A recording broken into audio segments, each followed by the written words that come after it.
All right, welcome back to the 80 Star Basketball Channel, the only star basketball channel that brings you a video today, really kind of saying I'm going to bring you a video tomorrow. So, my plan on was talking about the Beckett prep. I'm actually going to get together with Dave today and we're going to go over a few things, but really was going to give you my arguments and everything, kind of lay things out for the Beckett stuff that I'm going to be.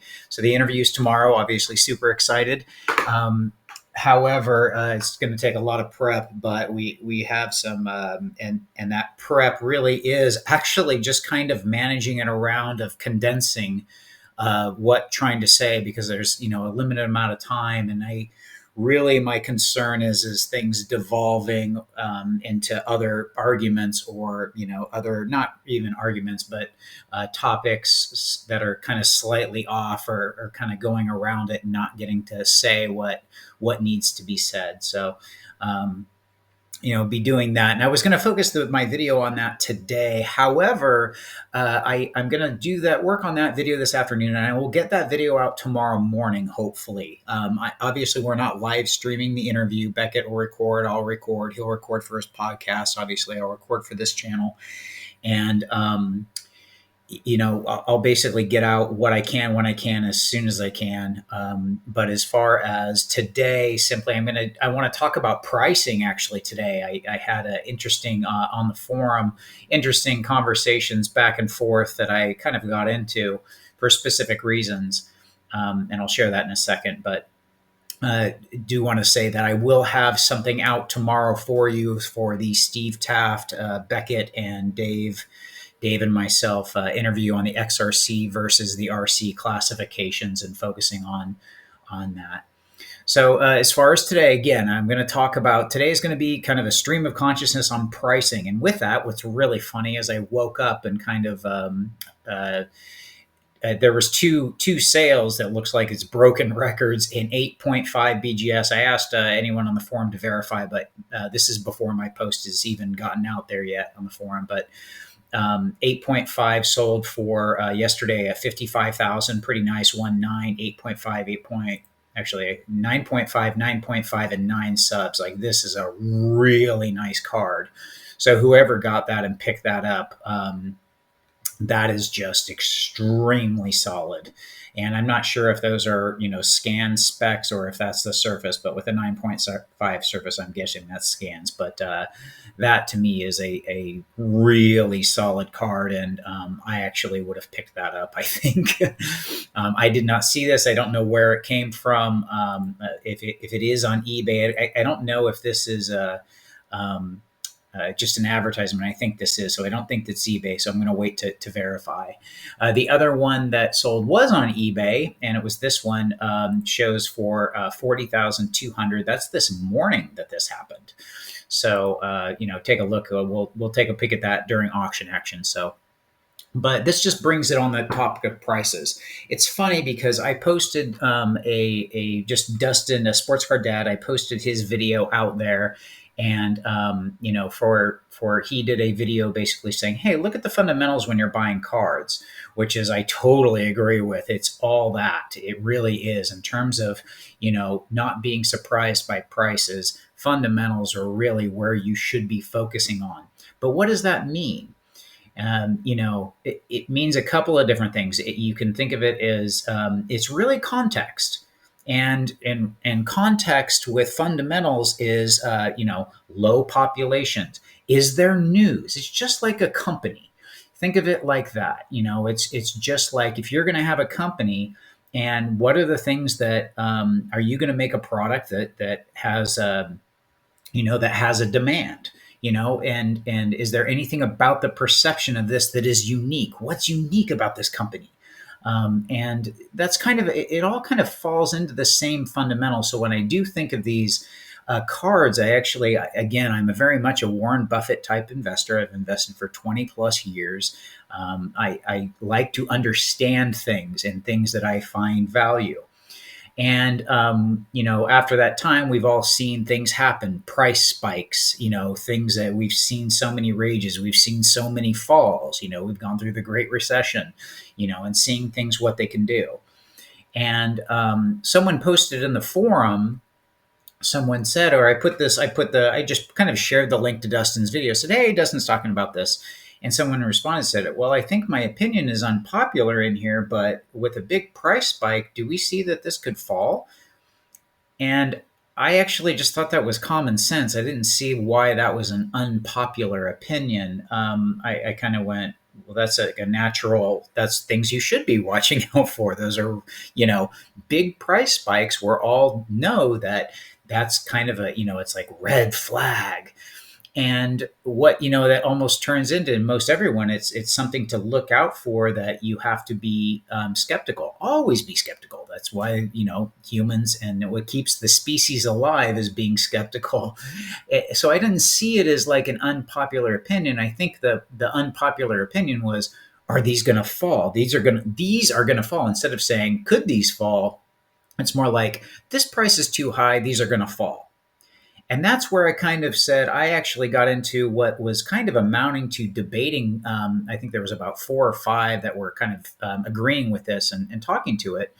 And it probably sounded like I totally disagreed with him when I'm not, in terms of could it fall. And it's like, well, nothing as we know. I'm going to say some common sense things here, but nothing goes straight up. We think we all are well aware of that, but you really have to understand context, understand the fundamentals. Ask yourself, and this is what a lot of people don't do. They just see big price spike is bad, and they kind of put their fist, that's bad.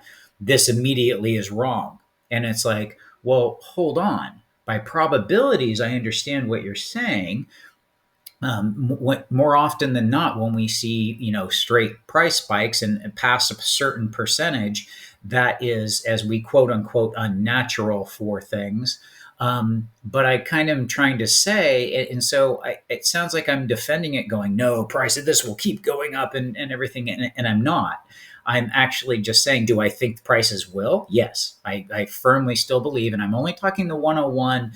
When I'm talking this card is completely unique for its demand supply classification modeling out. I will go ahead and show that later.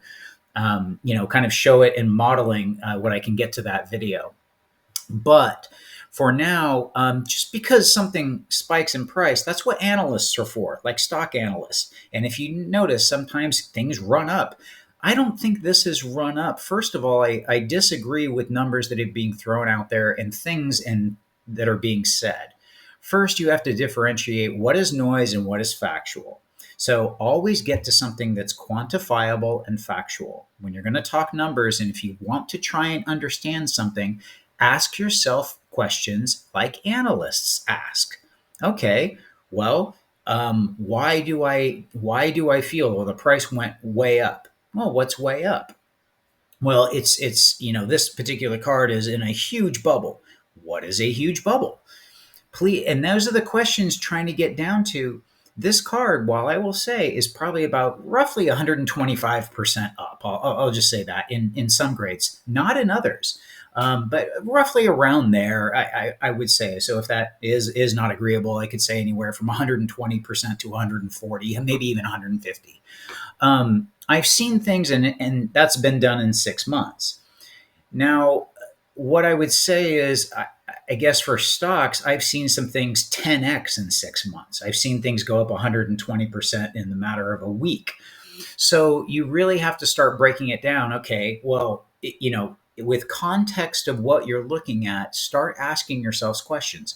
Don't listen to the noise. Don't listen to the people who are like, it's all going to fall, and you never should have gone up in the first place. And don't listen to the people that are really, I want to say, more or less having fun with it, going to the moon.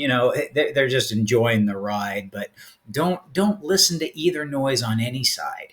Ask yourself questions on, why is this? Where do I think this is going to go? And the first place is, you're like, well, I don't know. Well, then start asking and giving yourselves boundaries, maybe, and work from there. First of all, okay, it's at a price point right now, record again. As I even saying it yesterday, I'm like, what do you think prices can get to? What's your bottom? I think they're going to fall 30%. Okay, so at this time next year, in 1 year, do you think that this will be 30% down? Yes. Okay. So you're talking that it'll roughly be, so let's talk a PSA 7. Let's call it 50,000 right now. So you're kind of thinking that it'll be around 35-ish, kind of thing. Okay. So you're saying at this time next year, which, and at the start of this year, it was roughly 22 to 25. So maybe closer to 22. So basically, you're saying in a 2-year period, a 50% increase. Um, this, for the news that has come out and the context that have come out, I keep saying you really need to pay attention to context. The fundamentals have changed here. The perception is changing. It is basically just a reclassification in people's minds. That's all that's happening with this card, combined with an incredibly low pop. Or you could do it reverse. It's just got an incredibly low pop and people are reacting to it. Most people want to pound and call it hype. Okay, well, explain yourself. What is hype? And it's like, well, social media and stuff. And they act like it's a temporary thing. And that's going to be for you to decide, do you think it's temporary or not? I do not. A lot of other people do not. Okay, well, then if you're going to have it and you're going to sell, are you simply just trying to time the market? Okay, well, that gets difficult in terms of the card. The card is not a stock. It is also not exactly rare art either, but it's kind of a hybrid of the two. It is a different, it is a alternative investment for people who are investing. For me, I tried to actually be very, very clear about this. I am just a collector only. I wanted to get in before I find it undervalued. I still think it's undervalued by quite a bit. I stand by that. I stood by it before, which is why I purchased it. And don't let the people who, it goes up and they go, it shouldn't be going up, it's going to fall. And then it goes up some more and they go, it's going to fall. We all know it's going to come down from whatever price point. That's how generally charts and pricing works, is it goes in, I get the 45 degree. That's it really should. You're hoping that it goes at an angle and there's peaks, valleys, but it's bought. And key is that it's different here. It goes into collections also. Sometimes it goes into long-term collections. More and more will fall into long-term collections. This is a different asset.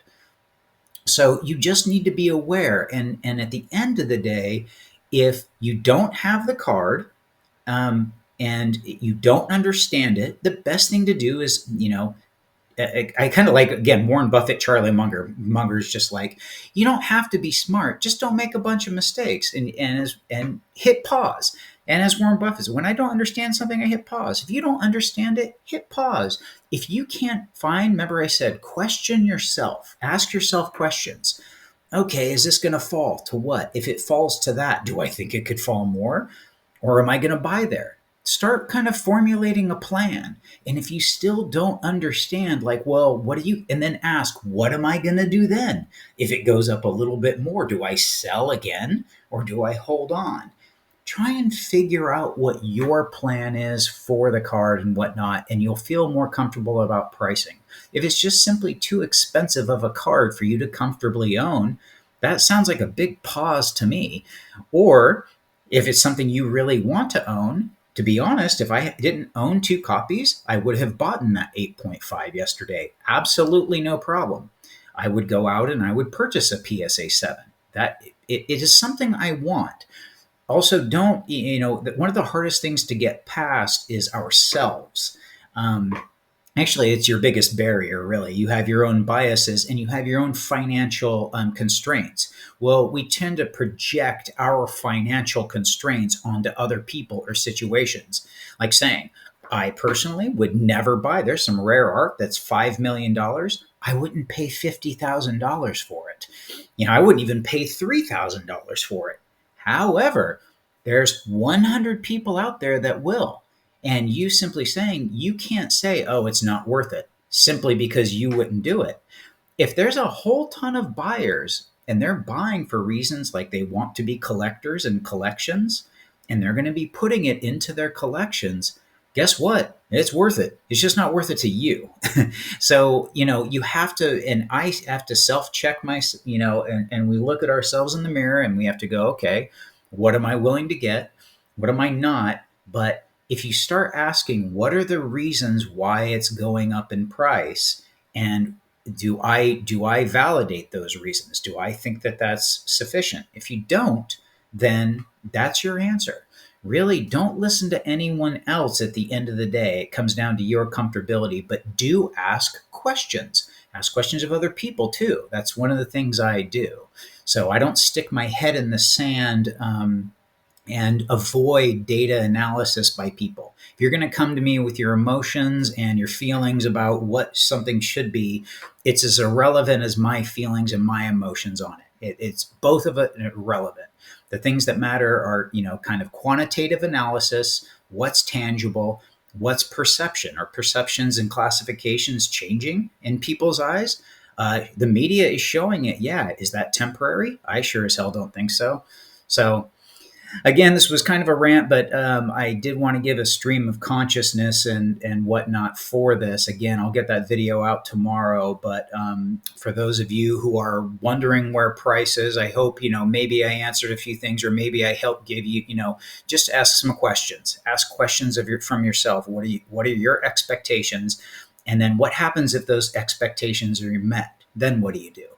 So kind of get there in your own mind. And again, reach out if you want. I don't say any of that slamming anyone. That is definitely not my point. My point is to think, and that's what's I follow facts and I follow data, and understanding. Don't just listen to people throwing out words. It just becomes noise that can deter you, or lead you into something where you don't want to be. It works both ways. So anyway, hope you liked. I'll get that video out tomorrow morning as the prequel for the interview. And like, subscribe, and I will talk to you tomorrow.